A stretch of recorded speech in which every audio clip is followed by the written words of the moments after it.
right. So let's talk about Israel's great privileges that Paul just said, okay? They were chosen by God as his people. Now, you don't have to know a lot of Bible history to know, or even if you do know a lot of Bible history, you may not know exactly how this went down because this isn't taught a lot. Um, so in Genesis chapter 11, there's this story called the Tower of Babel. So God told the people to go and multiply and spread throughout the earth. And so what the people did is they did not go to the earth. They went to the plains of Shinar.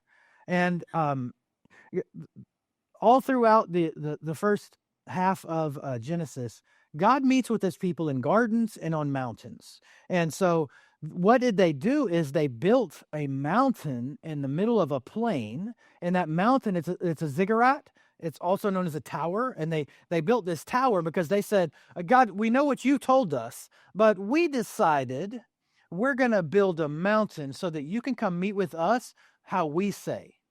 And God's like, nuh-uh, that's Hebrew. Nuh-uh, I'm not going to do that. And so what did he do? He comes down at the Tower of Babel in Genesis 11, and he confuses their language. He says, you're going to spread out on your own. If you could put your mind to anything you wanted to do and you could achieve it. So they came down and they confused the language. So now this group is going to speak this language. This group are going to speak this language. And then he spread the people out throughout the earth. And so that's when he disinherited the nations. All people, for a brief time, all people on the earth were not God's people. But he handed them over to what are known as lesser spiritual rulers. Deuteronomy 32, 8 and 9. It says, when the Most High, that's our God, that's Yahweh, gave to the nations their inheritance, when he divided mankind in Genesis chapter 11, he fixed the borders of the peoples according to the number of the sons of God, these other lowercase g gods.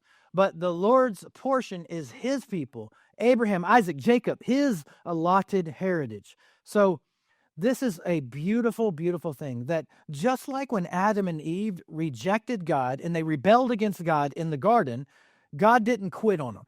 He didn't just say, you know what, you're out and I'm done with you. It says he sacrificed animals and he made clothes for them.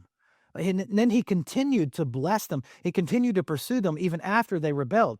And just like that rebellion, God, whenever the people came and didn't do what he told them, he very clearly told them to do, they said, you're going to meet us on our terms. God didn't reject them either. He didn't walk away. He started fresh with this guy named Abram.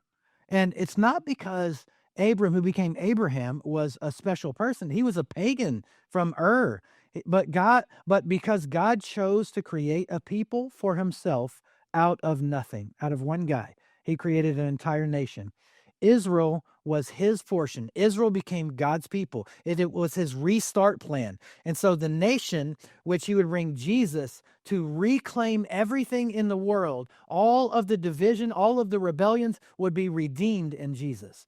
And then the most important promise is from their lineage came the Messiah himself who would redeem the separations that happened in Genesis chapter 11 at the Tower of Babel. As the language came down, and I mean, God came down and confused their language, and now all of their language is confused. At Pentecost in Acts chapter 2, what happens? They get this language and they start speaking in tongues, and everyone's hearing the gospel in their own language. He's reuniting all of the nations and bringing them back to him. That's what he does in Jesus. He brings us all of the nations that were scattered throughout the world, he brings them all back to him. What a beautiful thing.